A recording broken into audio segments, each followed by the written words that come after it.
ലൈഫിൽ നമുക്ക് ഒരുപാട് അനാലജീസ് ആയിട്ട് കൺസിഡർ ചെയ്യാം, like a book, journey or a battle. എനിക്ക് ഏറ്റവും ഇഷ്ടം അതൊരു ഗെയിം ആയിട്ട് കൺസിഡർ ചെയ്യാനാണ്. Not because it's fun or easy, because it has a lot of levels, rules and consequences.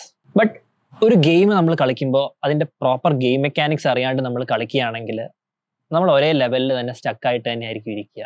ഞാൻ എൻ്റെ ലൈഫിൽ അപ്ലൈ ചെയ്യാൻ തുടങ്ങിയ കുറച്ച് ചീറ്റ് കോഡ്സ്, അതാണ് ഞാൻ ഈ വീഡിയോയിലൂടെ പറയാൻ ഉദ്ദേശിക്കുന്നത്. വീഡിയോയിലേക്ക് പോകുന്നതിന് മുന്നേ ഈ പറയാൻ പോകുന്ന കാര്യങ്ങളൊന്നും ഭയങ്കര കോംപ്ലക്സ് ആയിട്ടുള്ള കാര്യങ്ങളോ അതോ സീക്രട്ട് ആയിട്ടുള്ള കാര്യങ്ങളോ ഒന്നുമല്ല. These are just simple principles. But simple എന്ന് പറയുമ്പോൾ അത്ര ഈസി ആയിട്ടുള്ള കാര്യമല്ല. And easy doesn't mean it is easy to apply. So let's begin. Decisions decide everything. നമ്മളൊരു ഡിസിഷൻ ഹെവി ഗെയിം കളിക്കുകയാണെങ്കിൽ, like one of my favourite ഗെയിമാണ് picture 3. ആ game എല്ലാവരും കളിച്ചിട്ടുണ്ടോ ഇല്ലേന്നൊന്നും എനിക്കറിയില്ല.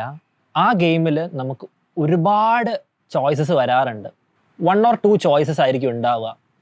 നമുക്ക് ആ പോയിന്റിൽ തോന്നും അത് ആ ഒരു മിഷനെ മാത്രമേ അത് മാറ്റർ ചെയ്യുന്നുള്ളൂന്ന്. മോസ്റ്റ് ഓഫ് ദ ടൈം ആ ഒരു ഒറ്റ ഡിസിഷൻ കാരണം ചിലപ്പോൾ ആ ഒരു സൊസൈറ്റിക്കോ അല്ലെങ്കിൽ ആ ഒരു ഫുൾ ഏരിയയ്ക്ക് തന്നെ എന്തെങ്കിലും ഇഷ്യൂസ് ഉണ്ടാവാറുണ്ട്. ഇതുപോലെ തന്നെയാണ് നമ്മുടെ ലൈഫും. ഈച്ച് ഡേ നമുക്കൊരു 10,000 ഡിസിഷൻസ് ആണ് എടുക്കേണ്ടി വരാറ്. അതിൽ 1-2 ഡിസിഷൻ ആയിരിക്കും നമ്മുടെ ഫുൾ ഫ്യൂച്ചറിനെ ഡിസൈഡ് ചെയ്യുന്നത്. Weakness is A choice. Elden ring എന്നൊരു ഗെയിമിൽ നമ്മൾ ഭയങ്കര ഒരു അണ്ടർ ലെവൽ ക്യാരക്ടറായിട്ടാണ് നമ്മൾ വേൾഡിലേക്ക് ഇറങ്ങുന്നത്. ആ ഒരു ഗെയിമിൽ നമുക്ക് ഒട്ടും റെസ്ട്രിക്ഷൻസോ കാര്യങ്ങളോ ഒന്നുമില്ല. നമുക്ക് എവിടെ വേണോ എക്സ്പ്ലോർ ചെയ്യാം. അതിൻ്റെ ഒരു പ്രശ്നം എന്താണെന്ന് വെച്ച് കഴിഞ്ഞാൽ, നമ്മൾ പ്രോപ്പർ ഗിയറോ കാര്യങ്ങളോ ഇല്ലാതെ ഒരു ഏരിയ അപ്രോച്ച് ചെയ്യുകയാണെങ്കിൽ നമ്മൾ ഇൻസ്റ്റൻ്റ്ലി ചാകും. നമ്മൾ ലൈഫിലേക്ക് വരുമ്പോൾ നമ്മളും ഒരു അണ്ടർ ലെവൽഡ് ആയിട്ടുള്ളൊരു ക്യാരക്ടറാണ്. നമ്മൾ ഒരുപാട് കാര്യങ്ങൾ ഒരുപാട് സ്ഥലത്തു നിന്നാണ് പഠിക്കുന്നത്. നമ്മളൊരു ഇമ്പോർട്ടൻ്റ് ആയിട്ടുള്ളൊരു ഏരിയ അപ്രോച്ച് ചെയ്യുമ്പോൾ നമ്മൾ അൺപ്രിപ്പയർഡ് ആയിട്ടാണ് ആ ഒരു കാര്യം അപ്രോച്ച് ചെയ്യുന്നതെങ്കിൽ നമുക്കൊരു പ്രോപ്പർ റിസൾട്ട് ആ ഒരു സ്ഥലത്ത് നിന്ന് കിട്ടിയെന്ന് വരില്ല. അതുപോലെ തന്നെ ആ ഒരു കാര്യം അപ്രോച്ച് ചെയ്യാനുള്ള ധൈര്യം പോലും കാണിച്ചില്ലെങ്കിലോ അവിടെയാണ് നമ്മൾ വീക്കായിട്ട് മാറുന്നത്. Fix your mind. The brain doesn't think for U.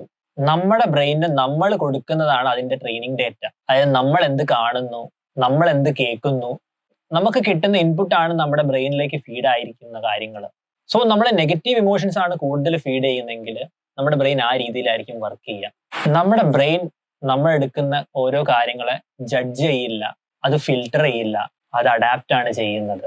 നമ്മളൊരു ഗെയിമിലെ ക്യാരക്ടറിന് ലെവൽസ് ഉണ്ട്, ഡിഫറെന്റ് സ്കിൽസ് ഉണ്ടെന്ന് വിചാരിച്ചോ. നമ്മൾ റാൻഡംലി ആണ് സ്കിൽസ് അപ്ഗ്രേഡ് ചെയ്യുന്നെങ്കിൽ അതിലൊരു ഗുണം ഉണ്ടാവില്ല. നമ്മൾ പ്രോപ്പർലി എവിടെയാണോ ആവശ്യം ആ സ്കിൽസ് ആണ് അപ്ഗ്രേഡ് ചെയ്യേണ്ടത്. ഇതുപോലെയാണ് നമ്മൾ ബ്രെയിനിന് ഫീഡ് ചെയ്യേണ്ട ഡേറ്റയും. നമ്മൾ പ്രോപ്പർ ഡേറ്റയാണ് അതിന് ഇൻപുട്ട് ചെയ്യുന്നെങ്കിൽ അത് അതനുസരിച്ചായിരിക്കും അഡാപ്റ്റ് ചെയ്യുക.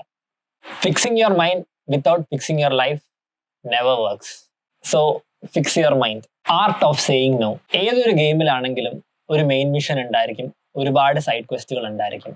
ഏത് സൈഡ് ക്വസ്റ്റ് ആണ് നമ്മുടെ മെയിൻ മിഷനെ ഏറ്റവും കൂടുതൽ ഹെൽപ്പ് ചെയ്യുന്ന ആ ഒരു ചോയ്സ്, ആ ഒരു യെസ് അല്ലെങ്കിൽ നോ, അത് റിയലി മാറ്റർ ചെയ്യും. Find what is truly needed. ബാക്കിയെല്ലാം നമുക്ക് ആവശ്യമില്ലാത്ത കാര്യങ്ങളാണ്. ലൈഫിലേക്ക് വരുമ്പോഴും ഇത് അപ്ലൈ ചെയ്യാൻ പറ്റുന്ന ഒരു കാര്യമാണ്. നമ്മുടെ മെയിൻ ഗോളിനെ സപ്പോർട്ട് ചെയ്യാത്ത ബാക്കി എല്ലാ കാര്യങ്ങളും നമ്മൾ മാക്സിമം അവോയ്ഡ് ചെയ്യാൻ ശ്രമിക്കണം. ലൈഫിലേക്ക് വരുമ്പോൾ എവ്രി യെസ് കോസ്റ്റ് സംതിങ്. അത് ടൈം ആകാം, മണി ആകാം, എന്ത് വേണോ ആകാം. Borrow experience, save years. നമ്മളൊരു ഗെയിം കളിക്കുമ്പോൾ അത് ഓൾറെഡി കംപ്ലീറ്റ് ചെയ്ത ഒരാളുടെ ഒരു വാക്ക് ത്രൂവോ ഒരു ഗൈഡോ കണ്ടു കഴിഞ്ഞാൽ നമുക്ക് കുറച്ചുകൂടി ഈസിയർ ആയിട്ട് വേണമെങ്കിൽ ആ ഗെയിം കളിക്കാം. ഇതുപോലെ തന്നെ നമ്മൾ ലൈഫിൽ എവിടെ എത്തണം എന്ന് നമുക്കൊരു ക്ലിയർ ഐഡിയ ഉണ്ടെങ്കിൽ അത് ഓൾറെഡി അച്ചീവ് ചെയ്ത ആൾക്കാരോ അല്ലെങ്കിൽ അവരെഴുതിയ ബുക്സോ ഇതൊക്കെ നമുക്ക് റെഫർ ചെയ്ത് കഴിഞ്ഞാൽ കുറച്ചും കൂടി ഈസിയർ ആയിരിക്കും നമ്മുടെ ഒരു പാത്ത്. ഗെയിം ഒരിക്കലും ചേഞ്ച് ആവുന്നില്ല, പ്ലെയർ അതിൽ അഡാപ്റ്റ് ആവുക ചെയ്യുന്നത്. What you decide, how you handle discomfort, what you feed your mind, what you say no to, whom you learn from. Nothing goes unnoticed. Nothing here changed the game, only how you play it. Same life, same rules, different choices.